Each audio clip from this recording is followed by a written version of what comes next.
Here's a very interesting, very first model CBR900RR.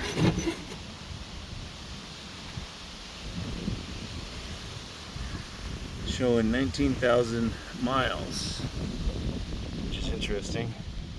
It's a 93 model tag, but made in 2 of 92.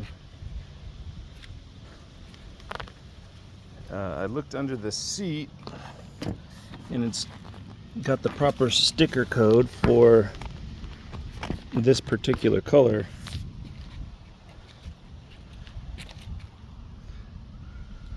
Original pipe that somebody took the paint off of.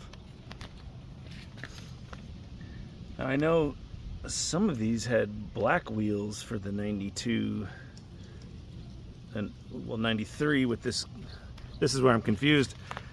This is obviously 92 colors, and the tag is showing 92 model, but the tag here for the US is saying 1993 model.